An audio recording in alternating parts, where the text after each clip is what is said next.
जैसे कि भारत कैपिटल बनता जा रहा है, diabetes, heart disease, cardiovascular disease की जैसे हम बात करें, एब्डोमिनल ओबेसिटी यहाँ पर सबसे ज़्यादा बढ़ती जा रही है। और जिस तरह का आईसीएमआर का डेटा आया था जो शो कर रहा है कि पोस्ट कोविड अगर हम देखें तो जो लाइफस्टाइल डिजीज़ थी वो ऑलमोस्ट डबल हो गई है।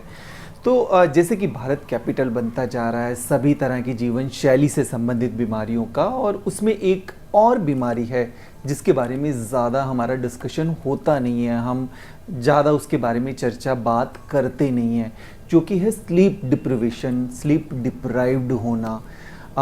भारत की अगर हम बात करें, ग्लोबली अगर हम देखें तो Bharat second most sleep deprived country है। मतलब यहाँ पर लोग ठीक तरीके से नहीं सोते हैं।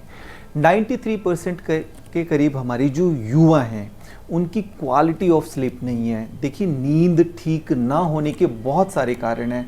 आपके बायोलॉजिकल कारण हैं, आपके फिजियोलॉजिकल रीज़न है, बहुत सारे सोशल कारण हैं, और भी देखें तो कई तरह के प्रेशर, स्ट्रेस। पर उसमें एक जो बीमारी है जो बहुत ही कॉमन स्लीप डिसऑर्डर है, इंसोम्निया के बारे में तो हम सब डिस्कस करते हैं, पर एक और बीमारी है स्लीप एपनिया, जो कि ज़्यादा चर्चा में आई थी जब हम कुछ सेलिब्रिटीज़ की बात करते हैं। जैसा कि आजकल युवाओं के अंदर यंग हार्ट अटैक बढ़ते जा रहे हैं और भी कई तरह की प्रॉब्लम्स बढ़ती जा रही हैं, तो बहुत तरह के स्लीप डिसऑर्डर्स हैं। उनमें से स्लीप एपनिया जो कि काफ़ी कॉमन है, उसके बारे में आज हम डिस्कस करेंगे।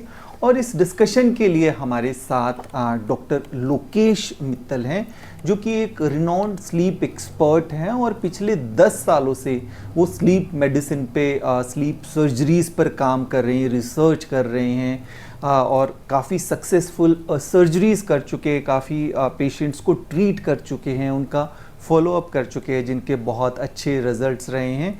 तो हम एक्सपर्ट से ही जानेंगे कि स्लीप एपनिया एक्चुअल में है क्या, इसका कारण क्या है, और क्या ये पूरी तरह से ट्रीटेबल है।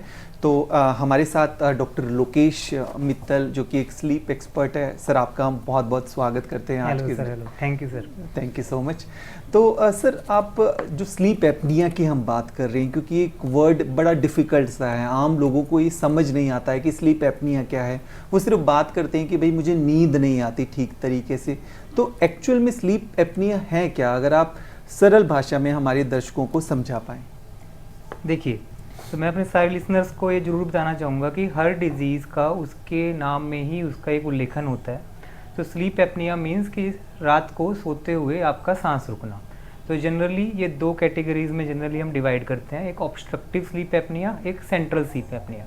ऑब्स्ट्रक्टिव स्लीप एपनिया बोले कि हमारे नाक से लेके छाती तक जब हम सांस लेते हैं तो हमारे नाक के रास्ते में नाक की हड्डी, नाक के मांस फूलना जिसको टर्बिनेट्स कहते हैं, एडिनोइड हाइपरट्रॉफी होना, यूवुला मोटा होना, पैलेट मोटा होना, हमारे टॉन्सिल्स का बड़ा हो जाना, हमारे वेलम का कंस्ट्रिक्ट करना, हमारे सेल्फिंगोफ्रिंजियल फोल्ड्स का कंस्ट्रिक्ट करना, या हमारी टंग बेस की हाइपरट्रॉफी होना, या फिर हमारी एपिग्लॉटिक फॉल, जिसके कारण एक ऑब्स्ट्रक्शन क्रिएट हो जाती है जो हमारी नेज़ल एयरवे, हमारे and destination that is lungs तक नहीं पहुंच पाता।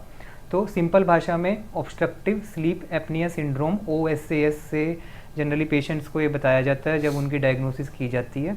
वो एक स्लीप स्टडी के माध्यम से की जाती है, एक ओवरनाइट स्टडी करते हैं जिसमें हम आपकी रात को 1 घंटे में कितनी बार सांस रुक रहा है उसको AHI स्कोर्स कहा जाता है।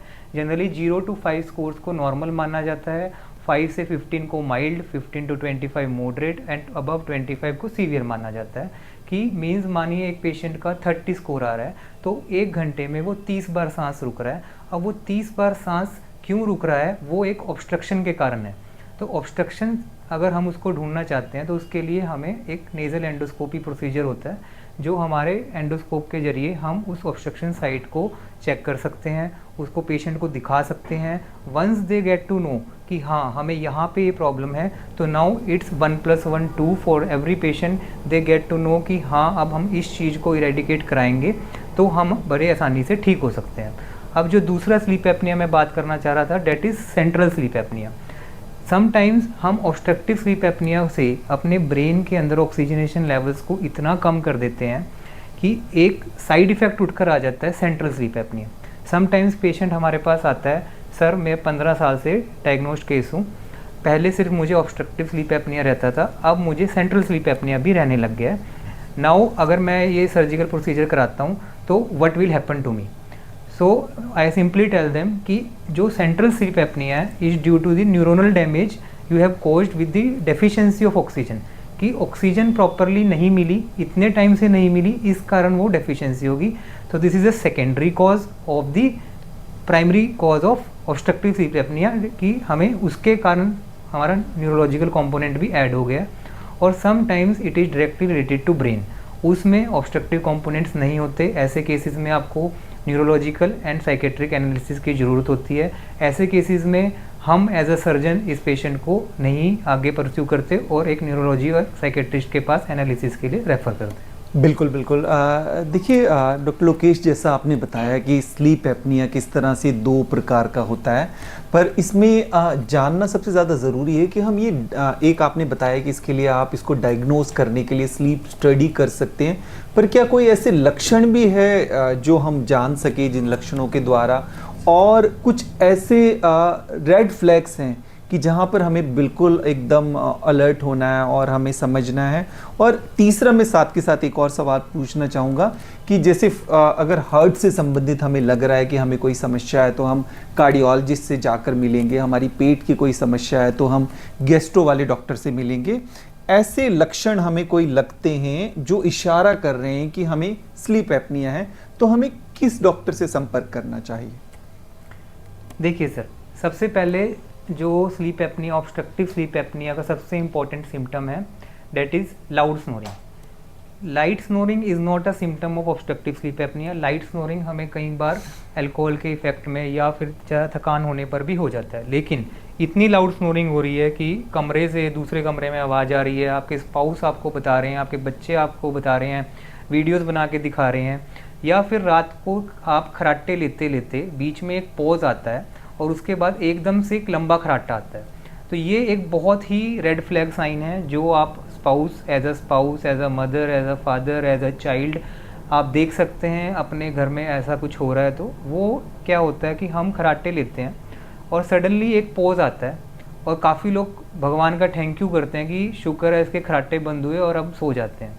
तो मैं इसको ज़रूर आपको एक एडवाइस देना चाहूँगा कि जब भी हम एक टूटी हुई सड़क पे जाएंगे हमें हमेशा खड्डा लगेगा। तो ऐसे ही जब भी अगर किसी को स्नोरिंग है तो उसके कोई ना कोई ऑब्स्ट्रक्शन साइट है और जब भी वो सांस लेगा उसको खराटा आएगा। तो अगर हम उस सड़क पर जाएंगे नहीं या वो सड़क ठीक हो गई तभी हमें खड्डा नहीं लगेगा। तो अगर या तो सांस नहीं जा रहा या वो सांस का रास्ता ठीक हो गया तभी वो खराटा ठीक माना जाएगा। अगर वो खराटा बीच में रुक रहा है, 30 seconds to 45 seconds to 1 minute का पॉज ले रहा है, वो एक तरीके से उस पेशेंट का सांस रुक गया है। आप एज सून एज पॉसिबल उस पेशेंट को हिला दीजिए ताकि उसका एकदम से खराटा दोबारा आने लग जाए। कई बार वो खराटा जब हमारा सांस रुक जाता है, हम कई बार स्लीप स्टडीज़ में मैक्सिमम लेटेंसी पीरियड हमारे सांस रुकने का 2 minutes, 1 minute 30 seconds, 1 minute 15 seconds भी देखते हैं। तो फिर आप मुझे एक बार बताइए कि आप अपना सांस दिन में कितने सेकंड के लिए रोक सकते हैं?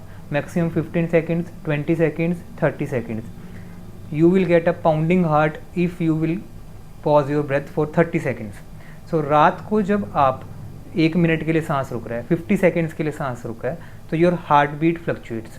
सडनली कई बार पेशेंट उठता है और उसको अपनी हार्ट बीट फील होती है, वो कई बार इमरजेंसी में भी चला जाता है और वहाँ जब उसकी ईसीजी करते हैं तो ईसीजी में चेंजेस आते हैं। कई बार उसके लिए भी स्टेंट डल जाता है without knowing the cause of the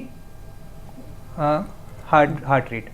तो जब सडनली जब उसका सब कुछ ठीक हो जाता है, स्टेंटिंग हो जाती है, ब्लड फ्लो सेटल हो जाता है, पेशेंट को लगता है कि चलो ये हार्ट के कारण होगा, वो सोचता है कि चलो ठीक हो रहा है, but the root cause stays there only. फिर उसको बाद में लगता है कि वजन भी बढ़ने लग गया है, सब कुछ बढ़ने लग गया है, फिर वो खुद से सर्च करके या किसी अच्छे डॉक्टर ने उसको बता दिया कि नहीं, आपको जो प्राइमरी कॉज है वो आपका स्लीप एपनिया है। तो ऐसे केसेस में वो फिर हमारे पास लैंड करता है। अब जो थर्ड कॉज है वो है डे टाइम स्लीपीनेस। जब हम पूरी रात नहीं सो रहे, हमें इवन कि अपने डे ड्रीम्स भी याद रहते हैं, नाइट ड्रीम्स भी याद रहते हैं। कई पेशेंट्स तो हमें बोलते हैं कि सर हमें सारा कुछ अपनी रात का याद रहता है। हमारे फेजेस ऑफ स्लीप होते हैं जिसको NREM sleep and REM cycle कहते हैं। जनरली हमें ड्रीम्स याद नहीं रहने चाहिए, इनिशिएशन हमें को याद रह सकता है क्योंकि वो एक NREM स्लीप से शुरू होता है, but once we get into the REM sleep cycle we do not remember anything, we are enjoying that sleep and our brain is sleeping, the brain is collecting memories and उसमें वो अपनी ही एक imagination में है, but if वो हमें याद रह रहे हैं तो मीन्स हम NREM स्लीप से REM स्लीप में गए ही नहीं। तो ये भी आप एक सिम्टम्स बहुत आराम से अपने मेंबर से पूछ सकते हैं कि क्या आपको सांस रुकता है, क्या आपको खराटे आते हैं, क्या आपको डे ड्रीमिंग भी होती है, क्या जो आपको ड्रीम रात को हुआ था वो आपने पहले सोचा था, या उनको ऐसा लगता है कि वो सोए थे, ड्रीम ले रहे हैं, फिर वॉशरूम गए, फिर दोबारा सोने लगे, फिर वो ड्रीम वहीं से कंटिन्यू हो गया। तो डैट ब्रेन इज़ एक्टिव, वो नहीं सो पा रहा है। तो जब सारा दिन सुस्ती रहती है, वो सारी रात सो नहीं पाते ऑक्सीजन की मात्रा के कारण, बार बार उठते हैं, कई बार यूरिनेशन के बहाने से उठते हैं, कई बार बैठ जाते हैं, उन्हें पाउस को बोलते हैं कि मुझे अच्छा नहीं लग रहा है, या बार एसिडिटी का अटैक आता है, या हैवीनेस हो जाता है, इरिटेबल मूड हो जाता है, मूड स्विंग्स होने लग जाते हैं, घर पे बात पे लड़ाई करने लग जाते हैं। तो कहीं ना कहीं ये हमारी लो ऑक्सीजनेशन के कारण है।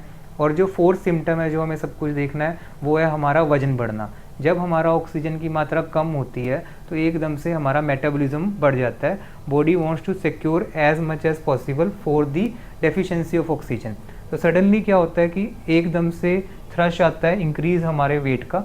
आप कहते हो कि अभी तो मेरा 80 था, सडनली मैं अब लिक्विड डाइट पे भी हूँ, सब कुछ कर रहा हूँ, जिमिंग भी कर रहा हूँ, स्टिल 82 83 बढ़ता ही जा रहा है। तो वो हमारी लो ऑक्सीजनेशन के कारण होता है। और जो थर्ड क्वेश्चन हमारा सर ने पूछा कि किस डॉक्टर को दिखाना चाहिए, सबसे पहले मैं इस बात को समझना ज़रूरी है कि ये चीज़ हो क्यों रही है और ये किस किस अंग को इफ़ेक्ट कर रही है। तो ऑब्स्ट्रक्टिव स्लीप एपनिया हमारे नाक से लेके छाती तक के रास्ते में जो भी रुकावट है उसके कारण रहती है। तो उसमें नाक की हड्डी, नाक का मांस फूलना जो मैंने आपको अभी बताया, वो सबके कारण रहता है। तो इस चीज़ का डॉक्टर जनरली ENT होता है, कान नाक गले के रास्ते के जरिए ही लंग्स तक जाता है। लेकिन काफ़ी पेशेंट्स जिन लोगों की स्थिति वो सही समय पर नहीं पकड़ते या सही समय पर डॉक्टर पे नहीं पहुंचते, तो उनका चेस्ट इन्वॉल्वमेंट भी हो जाता है। ऐसे केसेस में जब चेस्ट इन्वॉल्वमेंट हो जाता है, पेशेंट को बाईपैप थेरेपी पे डाल दिया जाता है, जिसमें लंग सपोर्ट की भी ज़रूरत होती है। तो अगर आप बाईपैप थेरेपी पे नहीं जाना चाहते और CPAP से ही डायरेक्टली छुटकारा पाना पाते हो, तो ऐसे केसेस में हम एज अ सर्जन आपको बहुत हेल्प कर सकते हैं। Once the patient goes on BiPAP therapy, ऐसे केसेस में फिर पल्मोनोलॉजी सपोर्ट के साथ हम उसको पहले CPAP में कन्वर्ट करते हैं, फिर उसकी हम आगे मदद करते हैं। बिल्कुल बिल्कुल। तो जैसा डॉक्टर मित्तल ने बताया कि ज़्यादातर इस तरह के लक्षण हैं जिनको हम आइडेंटिफाई कर सकते हैं। देखिए, कुछ तो लक्षण ऐसे होते हैं जिनको कि आप जब सो रहे हैं उस समय आप, जैसा कि डॉक्टर साहब ने बताया कि एक ऐसा पॉज आता है, आपकी सांस रुक जाती है, और जैसा स्नोरिंग की बात की, खराटों की, तो इस तरह के लक्षण्स को आप रिकॉग्नाइज कर सकते हैं। दूसरा, जैसा कि ज़्यादातर वर्किंग प्रोफेशनल्स होते हैं जो डे टाइम में हमें बहुत ही फटीग सी महसूस हो रहा है, हम अपनी डाइट ठीक ले रहे हैं, हम सब कुछ हमारा रूटीन ठीक है, पर फिर भी हमें फटीग फील हो रहा है और हमें लग रहा है हम सो भी रहे हैं 7-8 घंटे, बट फिर भी हमें रिफ्रेशिंग स्लीप नहीं लग रही, हमें लग रहा है हमारी नींद पूरी नहीं हुई है। तो इस तरह के कुछ कारण हैं, और जैसा कि ज़्यादातर ऐसे कारण आजकल ख़ास तौर पे हम यूथ में देखते हैं, और ख़ास तौर पे इन चीज़ों पे, इन पे कोई बात करता नहीं है।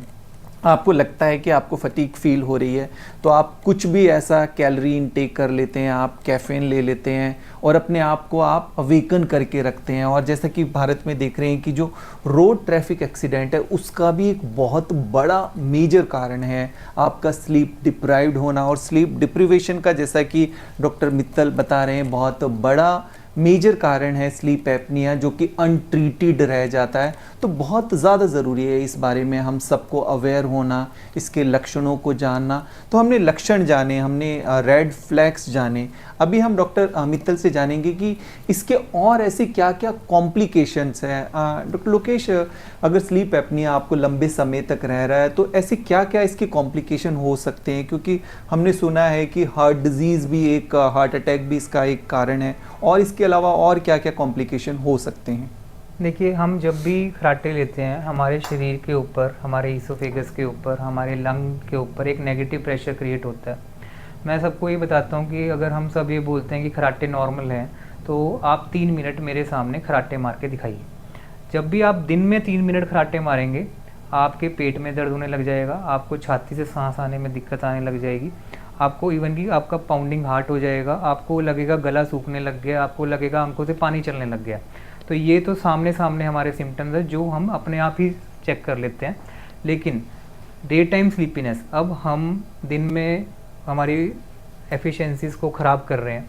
कई बार हमारे पास पेशेंट आता है, एक्सीडेंट हो गया है, गाड़ी चलाते चलाते नींद आ रही है, गाड़ी में बैठे हैं, पीछे बैठे बैठे एकदम से सो जाते हैं या फिर मूवी देख पा रहे हैं। कई पेशेंट्स हमें बोलते हैं, डॉक्टर साहब हमने 10-12 साल से, जब से हमें ये प्रॉब्लम हुई है, हमने एक कंप्लीट मूवी नहीं देखी। कोई भी मूवी में दे जाते हैं, बीच में ही सो जाते हैं, पता नहीं कब आंख लगती है, वाइफ उठाती रहती है या हस्बैंड उठाते रहते हैं। तो ये एक बहुत ही मेजर कॉम्प्लिकेशन पेशेंट फेस करता है, बट उन्हें ये बात का नहीं पता होता कि वो जाएँ तो जाएँ कहाँ।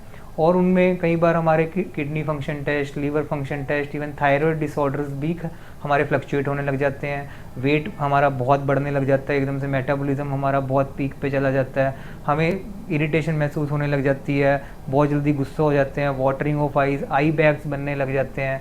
इवन कि कई बार तो हमारे दांतों तक भी इसको इम्पैक्ट करता है, बार बार माउथ ब्रीदिंग के कारण गला सूखता है, तो डेंटल केरीज होने के चांसेस भी बहुत हो जाते हैं। अगर हम देखें, इस डिज़ीज़ का इम्पैक्ट हर डॉक्टर की ओपीडी में होता है। इवन डाइटिशियन के पास चले जाइए, ओबीज के लिए वो जाएंगे आपके पास, पल्मोलॉजिस्ट के पास तो जा ही रहे हैं, ईएनटी के पास भी जा रहे हैं, डायबिटोलॉजिस्ट के लिए वो उनको डायबिटीज़ में मेटाबॉलिज्म के कारण चेंजेस आ जाते हैं, वो हाई से हाई मेडिसिन लगा के, इंसुलिन लगा के भी उसको HbA1c को 7 से नीचे नहीं ले पाते। हाइपरटेंशन कंट्रोल नहीं होती, क्योंकि रात को हमारा हाइपरटेंशन नेगेटिव प्रेशर के कारण बहुत ज़्यादा बढ़ रहा है, तो हाइपरटेंशन डिसऑर्डर, किडनी, इवन कि कई बार हमारे पास CKD का पेशेंट आता है, CKD में उनको डायलिसिस चल रही है, सब कुछ चल रहा है, उनका यूरिया क्रेट सेटल नहीं हो रहा, और उनको जब बोलते हैं कि आप खराटे मारते हो, तो उनको फिर बाईपैप लगा के, फिर उनको ऑक्सीजन दे के, फिर उसके बाद उसको वाइटल ऑर्गन्स को प्रिजर्व किया जाता है। यूरोलॉजी में चले जाइए तो पेशेंट कई बार मिक्चुरेशन की प्रॉब्लम, इतनी ज़्यादा मिक्चुरेशन, कई बार हमारा रेफरल आता है पेशेंट का कि रात को 18 बार मिक्चुरेशन जा रहे हैं, हमें कोई कॉज नहीं मिल रहा, हमने सब कुछ चेक कर लिया, वहाँ पे ये ट्रबल कर रहा है। बोन्स की विटामिन डेफिशिएंसी हो रही है, vitamin D3, vitamin B12, calcium, magnesium, potassium, electrolytes imbalance, वो इसके कारण हो रहा है। इवन कि हमारे जो मोस्टली TKRs हो रहे हैं, हिप रिप्लेसमेंट हो रहे हैं ओवरवेट के कारण, वो भी इससे जुड़े हुए हैं। तो कहीं ना कहीं बॉडी का ईच एंड एवरी पार्ट इस डिजीज़ के कारण कॉम्प्लिकेशन में है। लेकिन जब तक ये पेशेंट सोचता है या समझ पाता है, या जब तक इतनी अवेयरनेस, जैसे आप हमारी वीडियो को अगर कहीं शेयर करके पहुंचा भी दोगे, तब तक कुछ इरिवर्सिबल डैमेज पेशेंट की लाइफ में हो चुका होता है। और जब 17-18 पे डॉक्टर्स की बात कोई एक अकेला डॉक्टर काटता है, तो उसको एक बहुत सोशल सपोर्ट की ज़रूरत है। उसमें आप लोगों की बहुत इंपॉर्टेंस है कि इस मैसेज को आगे से आगे कन्वे किया जाए। जो भी जनता इसको सुनती है, उसको एक दायित्व है कि उसको अपनी फैमिली के साथ साथ दूसरे की फैमिली का भी सोचना है और आगे इस मैसेज को पास करना है। बिल्कुल बिल्कुल। देखिए, जैसा डॉक्टर साहब ने बहुत ही महत्वपूर्ण बात बताई, और जैसा हम देख भी रहे हैं, और जब स्लीप डिप्रिवेशन और स्लीप एपनिया की बात जैसा आज हम कर रहे हैं, जो कि शरीर के हर एक पार्ट को अफेक्ट करता है, हर एक ऑर्गन को अफेक्ट करता है। ज़्यादातर आजकल हम जैसे शिकायत करते हैं कि मेमोरी लॉस का होना, हमारी याददाश्त, छोटी छोटी चीज़ों को लेके हम भूल जाते हैं। ब्रेन फॉग नाम से एक शब्द जो कि कोविड के बाद काफ़ी ज़्यादा पॉपुलर हुआ, तो हमारी मेमोरी को, आपका स्लीप एपनिया अगर आपको प्रॉब्लम है तो आपकी मेमोरी को अफेक्ट करेगा।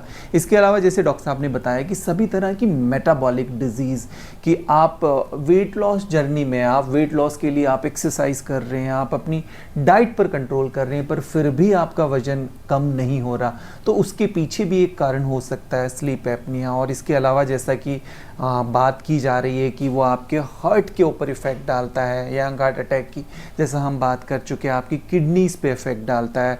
और जैसा डॉक्टर साहब बता रहे थे कि आपकी बोन हेल्थ के ऊपर ज़्यादातर, जैसा हम देखते हैं कि आजकल आपका बैलेंस ठीक नहीं है, आपके पोस्चर्स ठीक नहीं है, आप इजी फॉल होते ही आपको फ्रैक्चर्स हो जाते हैं ओल्ड एज के अंदर, तो जो उसका भी एक कारण है वो भी एक स्लीप एपनिया है।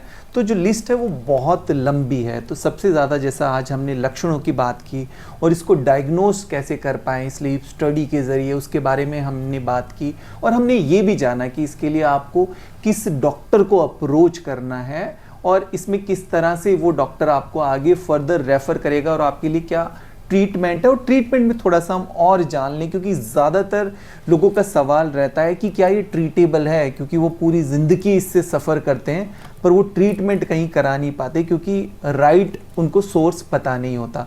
तो आगे हम डॉक्टर साहब से जानेंगे कि इसका राइट ट्रीटमेंट क्या है और उसके किस तरह के सक्सेस रेट हैं।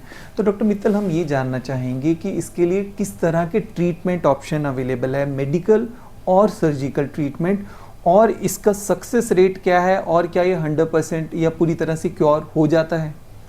देखिए सर, इसमें जो सबसे पहले डायग्नोसिस कंफर्म होते ही हमारे पास दो ट्रीटमेंट प्लान सामने आ जाते हैं। One is medical treatment and second is surgical treatment. Medical treatment जो 1960 से पहले वर्ल्ड में भी अवेलेबल नहीं था, उसको बोलते हैं CPAP machine and BiPAP machine. CPAP means continuous positive airway pressure, BiPAP means by level positive airway pressure. तो जब भी हमारे को कोई ऑब्स्ट्रक्टिव स्लीप एपनिया का साइन मिलता है तो वो हमारा कॉन्टिन्यूसली हवा फेंक कर छाती तक हमारा ऑक्सीजन को प्रवाह सेट कर देता है, जिससे उसके अनटूवर्ड्स कॉम्प्लिकेशन जैसे कि रात को कार्डियक अरेस्ट आना, स्ट्रोक आना, एकदम से हमारे पाउंडिंग हार्ट हो जाना, ब्रेन फॉग होना, दिन में सुस्ती वगैरह, ये काफ़ी हद तक कम कर देता है। बट ये हमारा एक डेफिनेटिव ट्रीटमेंट प्लान नहीं माना जाता। कई लोग CPAP लगाने के बावजूद भी अपने मेटाबॉलिक चीज़ों को करेक्ट नहीं करते, करेक्ट डॉक्टर को नहीं मिलते, अपने वजन को कंट्रोल नहीं करते, तो उनको फिर बाई लेवल पर शिफ्ट कर दिया जाता है। CPAP क्या करेगा, आपको एक साइड से हवा फेंकेगा, चेस्ट उसको रिपाउंड करेगी। तो उसमें क्या होगा कि आपके चेस्ट को कोई इम्पोर्टेंट खतरा नहीं आया है, आप एक नॉर्मल सिस्टम से चल रहे हो, बस एक आर्टिफिशियल ऑक्सीजन के साथ आप सर्वाइव कर रहे हो, but chest is not involve. But धीरे धीरे अगर वो पेशेंट उस चीज़ को नहीं समझता, लाइटली लेता है, या फिर उसकी प्रेजेंटेशन ही लेट है, AHI स्कोर बहुत ज़्यादा हैं, इवन कि 60 क्रॉस कर रहे हैं और हमारी मिनिमम सैचुरेशन 70 से नीचे जा रही है, तो ऐसे केसेस में डायरेक्टली भी कई बार BiPAP एडवाइस कर दिया जाता है। BiPAP मीन्स हम इधर से हवा फेंक रहे हैं और ले भी रहे हैं, तो कहीं ना कहीं चेस्ट का काम हमने इग्नोर कर दिया है। वो हम जब हमारा प्रेशर CPAP का 20 के अराउंड आ जाता है तो ऐसे केसेस में आगे हम BiPAP रिकमेंड कर देते हैं। बट BiPAP लगाने से जब भी हमें फ्यूचर में कोई भी ऐसी लंग इन्फेक्शन हो जाती है जहाँ पे हमें लंग को सपोर्ट देने की ज़रूरत है और आप ऑलरेडी घर पर BiPAP लगा रहे हो, तो ICU का डॉक्टर सुनते ही आपको वेंटिलेटर पे डाल देगा। वो इस बात को सुनने के लिए रेडी ही नहीं होगा कि आपको BiPAP सपोर्ट पे कंटिन्यू किया जाए, क्योंकि आप ऑलरेडी BiPAP पे हो, आपको इन्फेक्शन आई है, they need to step up and they are right on it.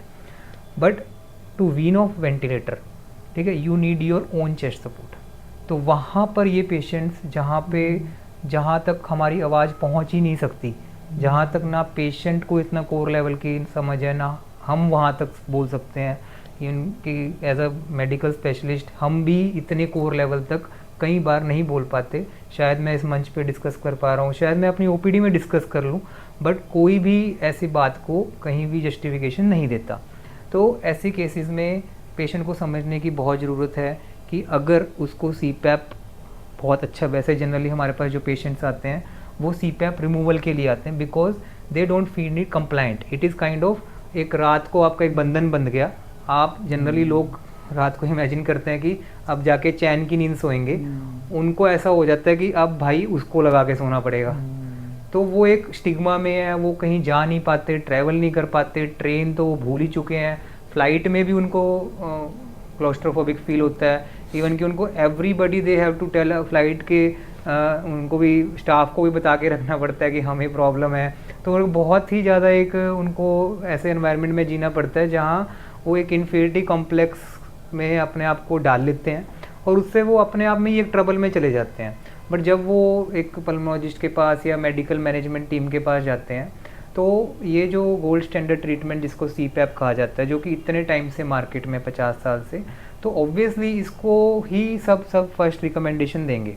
But मानो कि किसी को अगर कैंसर हुआ है तो आज भी सारे डॉक्टर यही बोलते हैं कैंसर से मर जाएंगे, और हम खुद इतने सारे सेलिब्रिटीज़ को देख चुके हैं कि जो उनको कैंसर हुआ और वो अपने इवन की कैरियर में दोबारा से एक्सेल कर रहे हैं। तो obviously someone who needs things to be done has to come either socially, either publicly, or they have to find in either way कि एडवांस ट्रीटमेंट कहाँ हो रहे हैं।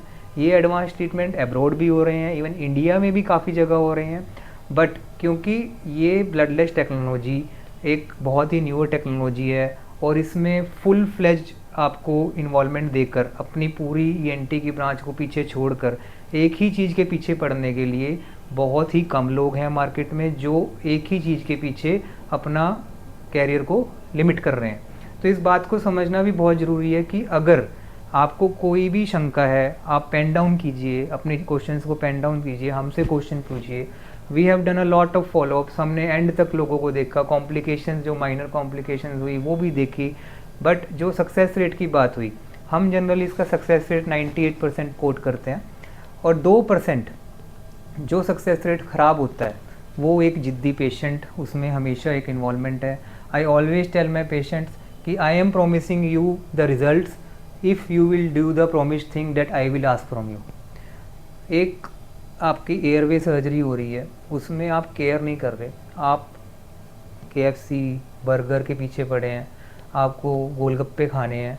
वो टाइम जब बॉडी को हीलिंग चाहिए 20-21 दिन, हमारे कई पेशेंट्स ऐसे हैं वो गोलगप्पे खाने चले गए, अब उनको बाद में इस चीज़ का रिग्रेट होता है कि अरे यार ये काम हमारा बढ़ गया। तो वो जो 2% में कोई भी नहीं आना चाहता, ना सर्जन आना चाहता है, ना ही पेशेंट आना चाहता है। तो a serious patient and a serious doctor can only block the disease and know if one party is not serious the other one will not give you results. तो जो भी पेशेंट्स ये हमारी वीडियो सुन रहे हैं उनको इस बात को ज़रूर समझना है कि this is a serious disorder. If I can talk continuously on your mic for 20 minutes and don't stop in between and don't take a pause about this disease, so there is something serious going on this. So please, आप जब भी आपको कोई problem लगती है, you schedule your appointment, आप लिख के लाइए अपने क्वेरीज। आपको लगता है सक्सेस रेट क्यों नहीं होगा, वो भी हम बताएंगे। सक्सेस इवन कि कई बार हमें बाईपैप से CPAP पे पेशेंट को स्विच करना पड़ता है। तो जो सेकेंड मोडेलिटी के बारे में हम बात कर रहे हैं, डेट इज़ सर्जिकल मोडेलिटी। तो वंस एंडोस्कोपी इज डन, उसके बाद हम आपके रूट कोज को देख लेते हैं। हम आपको बताते हैं कि अब हमें ये आपका काम करना है, इतने आपकी ड्यूरेशन है, जनरली 1.5 to 2 आवर्स की ड्यूरेशन रहती है। मिनिमम 2 डेज़ हम अपने पास रखते हैं पेशेंट को IPD में, क्योंकि बीइंग अ एयरवे डिसऑर्डर कभी भी छोटा मोटा अगर 1 ml या 2 ml किसी को ब्लड अगर घर पे जाके चला जाता है तो वो it is kind of 500 ml for them. और अगर हॉस्पिटल में 1 ml 2 ml ब्लड होगा, वो आपको RMO को, ऑन ड्यूटी डॉक्टर को वो ज़रा सा इग्नोर करके आप रिलैक्स हो जाते हैं। तो this is a normal thing. और उसके बाद आपको हम फर्स्ट फॉलोअप 10th डे पे बुलाते हैं। 10th डे के बाद मोस्टली पेशेंट्स को फॉलोअप पे नहीं बुलाया जाता और उसको हमारे टेली कंसल्टेशन टीम फिर आगे हैंडल करती है। जो पेशेंट दूर से आते हैं उनको हम टेलीफोनिकली ही देखकर उनको 3 to 6 मंथ्स में क्लोज कर देते हैं। बट एक बहुत इंपॉर्टेंट फैक्टर है वेट। इस बात को समझना ज़रूरी है कि ये सब कुछ जो हुआ, पहले स्नोरिंग हुई, फिर आपकी ऑक्सीजन की मात्रा कम हुई, ऑक्सीजन की मात्रा कम हुई तो आपका मेटाबॉलिज्म बढ़ा, मेटाबॉलिज्म बढ़ा तो आपका वज़न बढ़ा, आपका वज़न बढ़ा तो आपका स्केलेटन तो उतना ही रहा। Now your skeleton has to bear more weight. तो अब आपको हर चीज़ को एक्स्ट्रा देना पड़ेगा, उसको इवन की जगाने के लिए भी कैलोरीज एक्स्ट्रा देनी पड़ेंगी। तो वो ऐसे एक कैस्केड बन जाता है जिसमें उसको साइकिल ब्रेक ही नहीं कर पाता पेशेंट को। तो once we are doing the surgery we are only breaking the cascade of oxygen. हम एकदम से वहाँ पे जो टिश्यूज़ आपको ऑब्स्ट्रक्ट कर रहे हैं, सडनली वहाँ पे आपको ऑक्सीजन मिलनी शुरू हो जाती है। आपके दिन के सिम्टम्स वैनिश हो जाते हैं 2nd to 3rd डे तक। डे टाइम स्लीपीनेस, लिथार्जी, गाड़ी में बैठे बैठे सोना, ब्रेन फॉग, इरिटेटेड बिहेवियर, जो भी दिन में आपको प्रॉब्लम्स हो रही थी। इवन कि कई लोगों को तो सांस लेते हुए सीटी भी आती है क्योंकि एयरवे बहुत कम होता है, वो भी ठीक हो जाता है। इवन कि हमारी एक्टिवनेस भी बहुत बड़ी हो जाती है, कैरियर में भी हम बहुत पॉजिटिव सोचने लग जाते हैं। बहुत सारी चीज़ें जो दिन में हो रही हैं वो सब ठीक हो जाती हैं। But one bulky tongue is there is a direct connection of tongue weight to your body weight. अगर आपका इसको 1:100 की रेशियो में काउंट किया जाता है, अगर आप 100 किलो के हो तो आपकी टंग विल अकाउंट 1 kg डायरेक्टली। तो if your weight is, let's example आपका वजन 80 किलो है and your height is 5 foot, तो जनरली इंचज़ के हिसाब से 1 kg पर इंच के हिसाब से चलें तो आपका 60 होना चाहिए। तो when we operate we are opening your all the airways but not touching your tongue. So क्या होगा कि अब आपकी टंग पे डिफरेंस आ गया, 60 माइनस 80 इज 20, तो means you have 200 gram more weight in your tongue. So now आपको आगे हम डाइट शेड्यूल्स देते हैं, डाइट प्लान्स देते हैं, सडनली आपका ऑक्सीजन बढ़ जाता है, आपका मेटाबॉलिज्म बेटर हो जाता है, आपका वेट अपने आप शेड होने लग जाता है, सडनली यू फील कि मुझे भूख भी कम लगने लग गई है, इवन कि आपके सारे मिनरल्स, आपके सारे वाइटामिन्स ठीक होने लग जाते हैं, इवन कि डायबिटीज रिवर्सल, हाइपरटेंशन रिवर्सल, ये सब कुछ होने लग जाता है, आपके जो हार्ट फाइंडिंग्स है वो भी ठीक होने जाती है, नी पेन ठीक होने लग जाता है, ये सब कुछ आपको अपने आप समय के साथ समझ में आ जाता है। और उसके बाद जब पेशेंट, देखिए आपके लिए वो एयरवे सर्जरी है, मेरे लिए वो एयरवे सर्जरी है, आप इस बात को समझ पा रहे हैं कि मुझे चोकिंग हो रही है, मैं इस बात को समझ पा रहा हूँ कि मेरे पेशेंट को चोकिंग हो रही है, but for the spouses, for the people it is a snoring surgery. वो फिर भी यही बोलते हैं कि खराटे तो अभी भी आ रहे हैं, तो खराटे अगर हमको एंड तक, अब हम बात करते हैं not sleep apnoea surgery, now we are talking about snoring surgery. तो हाँ, स्नोरिंग भी ठीक हो जाती है पूरी, इफ हमने जो आपसे प्रॉमिस मांगा है कि BMI को 25 से नीचे लेके आइए, now your snoring will also. So इस कंसेप्ट को एक इंसान जो काफी लंबे समय तक आपके साथ चलना है, उसको आपको विश्वास करना, समझना और अपने सारे क्वेश्चंस को एक बार प्री सर्जिकली सब कुछ पूछना बहुत ज़रूरी है। जैसे डॉक्टर लोकेश मित्तल ने बताया कि देखिए इसका हमारा मेडिकल ट्रीटमेंट अवेलेबल है, सर्जिकल ट्रीटमेंट इसका अवेलेबल है, और सर्जरी से संबंधित लोगों के मन में कई सवाल रहते हैं, क्योंकि देखिए नी सर्जरी, हार्ट सर्जरी ये बहुत कॉमन सर्जरी है, पर ख़ास तौर पे जब स्लीप एपनिया की सर्जरी की बात करें तो लोगों के मन में काफ़ी सारे सवाल रहते हैं, जिसके बारे में अभी डॉक्टर मित्तल ने खैर बताया भी। और दूसरा इसमें सबसे बड़ी जो चुनौती रहती है लोगों को कि सर्जरी के सक्सेस रेट, जिसके बारे में भी डॉक्टर साहब ने जिक्र किया, पर हमें ये समझना बहुत ज़्यादा ज़रूरी है कि कोई एक ऐसी प्रॉब्लम जो कि बहुत सारी और दूसरी बीमारियों का रूट कॉज है, अगर उसका ट्रीटमेंट अवेलेबल है, अगर उसकी सर्जिकल मॉडलिटीज़ अवेलेबल है तो वो हमें कराना चाहिए। पर यहाँ पर ये जानना बहुत ज़रूरी है कि इसमें एक्सपर्टीज़ होना बहुत ज़्यादा ज़रूरी है। जैसे डॉक्टर साहब ने बताया कि एक सर्जन जिसकी ख़ास तौर पे स्लीप एपनिया की सर्जरीज़ में एक्सपर्टीज़ हो, जिन्होंने सबसे ज़्यादा सर्जरीज़ परफॉर्म की हो, जिसमें सबसे ज़्यादा सक्सेसफुल सर्जरीज़ रही हों, तो ये चुनाव करना बहुत ही ज़्यादा ज़रूरी है। जैसा कि हमने जाना कि ये कोई बहुत ज़्यादा बड़ी मेजर सर्जरी नहीं है, आप 2 दिन के बाद हॉस्पिटल से डिस्चार्ज हो जाते हैं और उसके बाद कुछ आपको प्रिकॉशंस रखनी ज़रूरी होती है। और जैसे बताया डॉक्टर साहब ने कि स्नोरिंग से इसका संबंध नहीं है, स्नोरिंग भी आपकी करेक्ट हो जाएगी। तो एक ये हॉलिस्टिकली आपको ट्रीटमेंट इसके अंदर मिलता है, जिसमें आपको आपकी सर्जरी के बाद आपका पोस्ट सर्जरी केयर, जिसमें आपका डाइट मैनेजमेंट और ओवरऑल वेट मैनेजमेंट, ये सभी तरह की काउंसलिंग उस सर्जरी का ही एक पार्ट होती है। तो अगर आप भी स्लीप एपनिया की प्रॉब्लम का शिकार है, आपने जैसा कि लक्षणों को जाना, क्योंकि बहुत सारे लोग ऐसी कंप्लेंट करते हैं कि हम सभी तरह की स्लीप हाइजीन को फॉलो करते हैं, क्योंकि स्लीप हाइजीन आजकल एक बहुत ही पॉपुलर टर्म हो गया है। सोशल मीडिया पे लोग देखते हैं कि हम अपने रूम का टेम्परेचर ठीक रखते हैं, हम अपनी मैट्रेसेस को ठीक कर लेते हैं, हम सोने से पहले खाने का भी ध्यान रखते हैं, रात का खाना भी नहीं खाते हैं, हम एक्सरसाइज भी ठीक करते हैं, सब चीज़ें ठीक करते हैं, पर फिर भी हमारी जो नींद की प्रॉब्लम है वो ठीक नहीं हो रही। तो देखिए कुछ चीज़ों को करेक्ट करने के लिए ज़रूरी है कि आपको मेडिकल या सर्जिकल ट्रीटमेंट का सहारा लेना पड़ता है। तो अगर ऐसी ज़रूरत पड़ती है तो निश्चित तौर पे आपको एक्सपर्ट से मिलना चाहिए, उनसे डिस्कस करना चाहिए। और लाइफ लॉन्ग आप ऐसी प्रॉब्लम को लेकर अपने साथ चल रहे हैं तो डेफिनेटली उससे आपको भी प्रॉब्लम होती है और आपके जो अपने हैं उनको भी प्रॉब्लम होती है। तो इस पॉडकास्ट के लास्ट दौर पे हैं और उसमें हमारा सवाल डॉक्टर मित्तल से रहेगा कि सर कौन सा एज ग्रुप है इससे अफेक्ट होता है और किस एज ग्रुप में इस तरह की जो सर्जरीज़ हैं उनके सक्सेस रेट ज़्यादा रहते हैं, क्या बच्चे भी इसका शिकार होते हैं? देखिए ये सब कुछ हमारा स्लीप एपनिया की ट्रबल हमेशा बचपन से ही शुरू होती है। ये जनरली एडिनॉइड और टॉन्सिल के रूप में ये शुरू होती है और जनरली सारे पेशेंट्स को, अपने बच्चे को ये बताया जाता है कि 12 साल के बाद ये चीज़ ख़त्म हो जाएगी। तो आज एक बथ मिस्टर के तरीके से हम इसको बताना चाहते हैं कि कोई भी टिश्यू हमारी बॉडी में है वो कभी भी ख़त्म नहीं होता अपने आप, वो या तो थिक हो जाएगा, हार्ड हो जाएगा, या उसकी डेंसिटी बढ़ जाएगी, उसका वॉल्यूम थोड़ा कम दिखने लग जाएगा। तो इवेंचुअली वो जो टिश्यू है धीरे धीरे अपना थिक हो जाता है और हमारी वो पोस्टीरियर फ्रेंजियल वॉल थिकनेस के रूप में सामने आता है।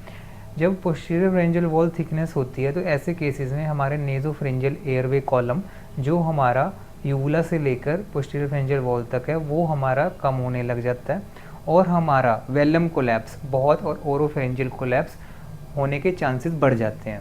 तो अगर आपके बच्चे को कभी भी कोई भी ग्रेड 3 एडिनोइड्स टॉन्सिल्स का ओपिनियन दिया गया है और आपको 6 महीने या साल के बाद भी उसका रेजोल्यूशन नहीं मिल रहा है, आपका बच्चा माउथ ब्रीदिंग कर रहा है, उसके डेंटल आर्टिफैक्ट्स आने लग गए हैं, दांत में स्पेसेस आने लग गए हैं, मैंडिबल थोड़ा पीछे जाने लग गया है, तो इसको एडिनोइड फेसिस कहा जाता है। आप गूगल करके बड़े आराम से देख सकते हैं। और अगर आपको ऐसा लग रहा है कि नहीं ये चीज़ ठीक नहीं हो रही है, माउथ ब्रीदिंग कर रहा है और कई बार चोकिंग भी हो रही है, बेड वेटिंग भी हो रही है, बच्चा बार बार हिल रहा है, तो ऐसे केसेस में एक ईएनटी सर्जिकल ओपिनियन जरूर लीजिए। आप एक नहीं 2 लीजिए, 3 लीजिए, उससे आपको एटलीस्ट उस टाइम पर आपको इस डिजीज़ के बारे में कुछ पता चल जाता है। इसको पीडियाट्रिक स्लीप एपनिया कहते हैं। नाउ जब बच्चा बड़ा होता है धीरे धीरे ये सब कुछ घर में नॉर्मल हो जाता है कि हाँ ये तो ऐसे चलता है, ये ऐसे ही चलता है। तो धीरे धीरे वही कैस्केड जो मैं अभी बता रहा था कि स्नोरिंग हुई, फिर वज़न बढ़ने लग गया, ऑक्सीजन कम होने लगी, तो सडनली मैरिज के बाद हमारे बहुत सारे चेंजेस आते हैं लाइफ में। सडनली फिर ये आउटबर्स्ट होता है 30 से 45 के बीच में, जिसमें पेशेंट खुद जाकर डॉक्टर को बोलता है कि मुझे इसमें प्रॉब्लम आ रही है, रात को सांस नहीं आ रही। उस समय 30 to 45 में एक बहुत अच्छा टाइम होता है कि उसको सर्जिकली रिमूव कर कर हम आगे की अपनी 45 इयर्स की लाइफ सिक्योर कर लें। बट कई बार एक माइनर डर से हम 15-20 साल उस डिवाइस को परचेज़ कर कर वट एवर द फैक्टरीज, कई बार हम उसकी पैसे को पूरा करने के लिए या फिर सर्जरी के डर से या फिर फेक ओपिनियन के डर से आगे नहीं बढ़ते और उसके साथ बन जाते हैं। Once we are connected to that thing तो वो एक ऑरा क्रिएट कर देता है। आप जनरली अपनी नींद की बात करनी बंद कर देते हैं, आप रिश्तेदारों के घर जाना बंद कर देते हैं, आप होटल्स में ट्रैवल करना बंद कर देते हैं, बाहर ट्रैवल करना बंद कर देते हैं। इवन कि कई पेशेंट्स हमें बोलते हैं सर 2 किलो तो इसी का वेट हो जाता है अगर फ़ॉरेन ट्रैवल करते हैं तो इसका ही हमें बहुत ज़्यादा एक्सपेंस पड़ने लग जाता है। और कई हमारे पास इवन कि NHI के कॉन्ट्रैक्टर्स ऐसे आते हैं वो कहते हैं सर हमें आज मध्य प्रदेश रहना है, कल यूपी में जाना है, हम तो ट्रैवल ही नहीं कर पा रहे, हमें तो एक सेपरेट इनोवा रखनी पड़ रही है कि मशीन लगा के सो के जाऊँगा। तो इस लेवल तक पेशेंट परेशान है। तो ये जो परेशानी है आराम से 45 तक तो बहुत ही आराम से ठीक करी जा सकती है और 45 में वो 2-3 महीने बाद उस चीज़ को भूल भी जाता है कि मुझे ऐसी कोई प्रॉब्लम भी है। लेकिन कई लोग हमारे पास प्रेजेंट करते हैं 60 के बाद।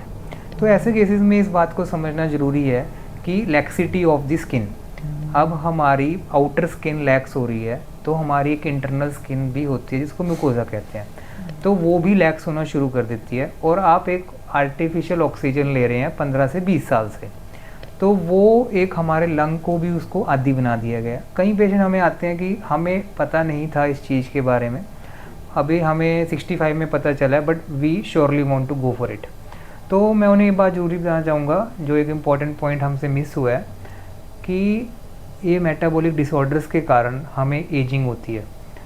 अगर कोई पेशेंट हमारे पास 65 में आ रहा है, हम हाफ ऑफ द एज उसका पूछते हैं कि कितने टाइम से आप CPAP यूज़ कर रहे हैं। मानो कि वो 20 ईयर्स से CPAP यूज़ कर रहा है, तो उसने 45 में लगाया था, now is 65, he is 65 according to him, but half हम ऐड कर देते हैं, he is 75 according to us, क्योंकि उसने उस डिज़ीज़ को इरेडिकेट नहीं किया, उसके सिम्टम्स को सिर्फ हाइड किया है। उसके कारण हमारे मेटाबॉलिक डिसऑर्डर्स वहीं खड़े थे, सारे डॉक्टर्स इन्वॉल्वमेंट वैसी ही थी, डायबिटीज़ भी कंट्रोल नहीं हुई, कुछ भी कंट्रोल नहीं हुआ, बोन डेंसिटी ठीक नहीं है, लीवर ठीक नहीं है।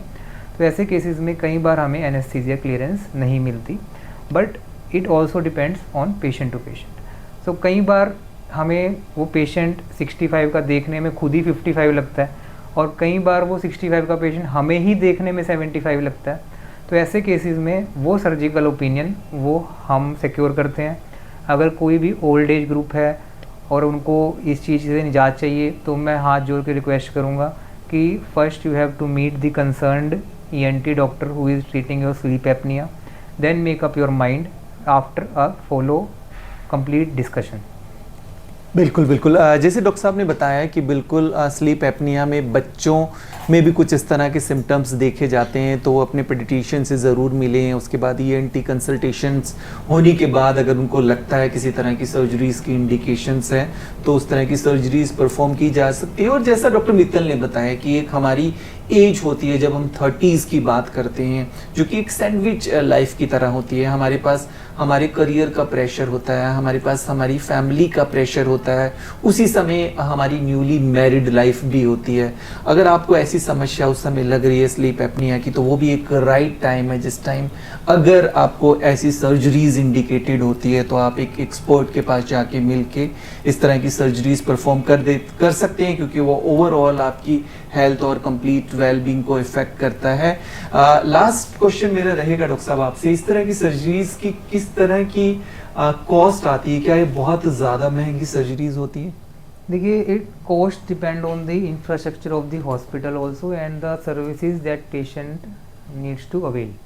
सो ये generally hospital to hospital vary करती है, और हमारी टायर 1 सिटीज़ और टायर 2 सिटीज़ में भी डिफ़र करती है।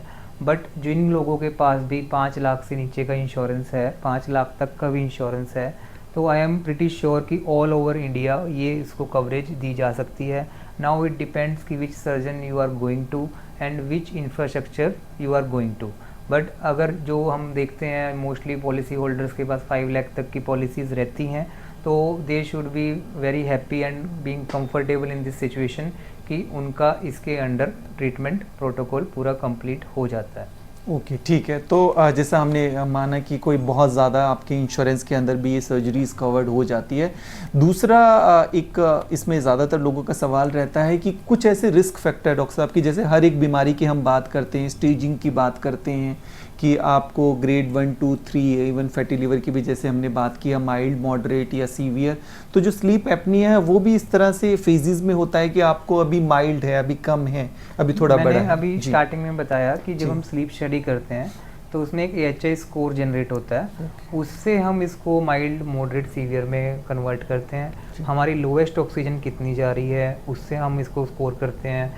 हमारा नंबर ऑफ ऑब्स्ट्रक्शन साइट्स कितनी है उससे हम स्कोर करते हैं। बॉडी के अंदर कितनी हमारी मेटाबॉलिक डिसऑर्डर से हम जूझ रहे हैं, थायराइड भी है, हाइपरटेंशन भी है, BP भी है, या फिर CKD भी है, तो उसके हिसाब से भी स्कोरिंग की जाती है। और एक मैनुअल स्कोरिंग जो हम इसको एयरवे आर्किटेक्ट डिजीज़ कहते हैं कि we have to, this is a airway disease, you can not breathe properly through your airway. So एक हमारा माइंड जो होता है उसको एक आर्किटेक्ट प्लानिंग करता है कि क्या हम इसको सक्सेसफुली स्टेज में कर पाएंगे या हमें मल्टीपल स्टेजेस की ज़रूरत है, वो हम आफ्टर एंडोस्कोपी पेशेंट को डिस्कस करते हैं। बट इस बात को समझना ज़रूरी है कि the way we trust our patient, कि हम जो समझाना चाह रहे हैं वो समझ पा रहे हैं, the same way the patient has to put the faith in the doctor. This is a very new concept in this disease, so questions being asked is not a problem for us. But speaking negative about it without knowing the truth, you can go on YouTube, you can search my name by putting Dr. Lavkesh Mittal with Healing Hospital sleep apnea. There are a lot of reviews patients have spoken of. So once you do your R&D of this topic, I will like to say to everyone, please at least hear 10 reviews. They have their own unique stories. Okay, so once you hear, you can guess कि yes, it's my story also. Some stories obviously match. So once you get that instinct कि yes, vibe मिल रही है, समझ आ रहा है, हम extra time देने के लिए तैयार हैं। मोस्टली पेशेंट हमें बोलते सर डॉक्टर टाइम ही नहीं देते, हम आपको टाइम देने के लिए तैयार हैं। बट अगर आप एक नेग्लिजेंट बिहेवियर के साथ अपने आप में ही क्वेश्चन बना के बैठ गए हो कि ये नहीं होता, ये सब शोशा है, तो मैं हाथ जोड़ के आपसे विनती है, इस पॉडकास्ट का एक यही मोटिव है कि हम इस अवेयरनेस को क्रिएट करें। May be it's the first step towards the awareness, but with your support, with you all people, obviously joining hands will make a thumb stronger. तो हम आगे इसमें बढ़ेंगे और एक न्यू रेवोल्यूशन लेके आएंगे जिससे हम CPAP को हटा सकते हैं। बिल्कुल बिल्कुल डॉक्टर मित्तल, आपने जैसा बताया कि डेफिनेटली एक अवेयरनेस को लेकर पॉडकास्ट है। जैसे बात हम कर रहे हैं कि ज़्यादातर हमारी जितनी भी मेटाबॉलिक बीमारियां हैं जिसका भारत कैपिटल बनता जा रहा है, तो ये भी जीवन शैली से संबंधित है। क्या आपको स्लीप एपनिया एक लाइफस्टाइल डिजीज़ है या ये जेनेटिक भी होती है? देखिए सर, हम अपना 1/3 लाइफ सोने पे गुजार रहे हैं। 1/3 लाइफ हम अपनी प्रोफेशनल कैपेबिलिटीज़ पे निकालते हैं एंड 1/3 लाइफ हम अपनी फैमिली कैपेबिलिटीज़ पे निकालते हैं। What's ever the time period is, कई बार कुछ ज़्यादा होता है, कई बार कुछ ज़्यादा होता है। सो आप tell me, if your 1/3 of professional life is not good, so rest, what will happen to rest 2/3? Your sleep will be gone, your family will be gone. It's so clear when it comes to your profession. So what about sleep? That is also 1/3. And so what about family? That is also 1/3. Even most people know about family also. So it is a clear cut message to everyone to make sure you get a healthy sleep and protect your personal and family life with it. Thank you. बिल्कुल बिल्कुल। तो इसमें आज हमने sleep apnoea को लेके पूरी तरह की जानकारी हासिल की और बहुत ज़्यादा, जैसा हम बात कर रहे हैं कि स्लीप जिस तरह से हमारी डाइट, हमारी एक्सरसाइज हमारे लिए बहुत ज़रूरी है, उसी तरह से हमारी नींद भी बहुत ज़्यादा ज़रूरी है। हम बहुत ज़्यादा आजकल युवा इस बात को लेके मोटिवेट रहते हैं कि कोई 2 घंटे सोता है, कोई 4 घंटे सोता है। देखिए, बहुत ज़्यादा ज़रूरी है कि आपकी नींद की क्वालिटी कैसी है। आपकी नींद की क्वालिटी अगर अच्छी होगी तभी आपका जो वर्क है वो प्रोडक्टिव होगा, आपका जो करियर है उसमें आप बहुत अच्छा परफॉर्म कर पाएंगे। और जैसा हमने बात की कि स्लीप डिप्राइव्ड होने से बहुत बहुत मेजर रिस्क फैक्टर है और बहुत तरह की लाइफस्टाइल डिजीज़ से कनेक्टेड है और वो पूरी तरह से ट्रीटेबल है। तो आज के इस पॉडकास्ट में हमने A to Z जिस भी तरह की हमारी इंक्वायरीज़ थी उनके बारे में बात की। पर और भी अगर आपको स्लीप एपनिया से लेकर किसी भी तरह की आपके मन में शंका है तो आप अपने कमेंट्स में आप अपने सवाल पूछ सकते हैं। हम पॉडकास्ट के नीचे डॉक्टर साहब की डिटेल भी भेजेंगे तो आप उनको भी व्हाट्सएप करके अपनी क्वेरीज़ का आंसर ले सकते हैं। हेल्पलाइन नंबर भी हम उसके अंदर टेलीकास्ट करेंगे। तो आज का जो हमारा पूरा पॉडकास्ट था उसका जो मेन ऑब्जेक्टिव था आपको स्लीप एपनिया के बारे में अवेयर करना, जागरूक करना, बताना, ताकि आप अपने आप को इस बीमारी से ठीक कर सके और आपके सराउंडिंग में आपके अपने जो हैं उनको भी इस बीमारी के बारे में अवेयर कर पाएँ, उनको बता पाएँ। और इसका जिस तरह से हमने बात की कि ये पूरी तरह से ट्रीटेबल है। तो डॉक्टर लोकेश मित्तल का बहुत बहुत शुक्रिया सर, आज आपने टाइम निकाला और दर्शकों को बहुत ही सरल भाषा में स्लीप एपनिया के बारे में बताया। बहुत बहुत धन्यवाद। Thank you sir, thank you sir.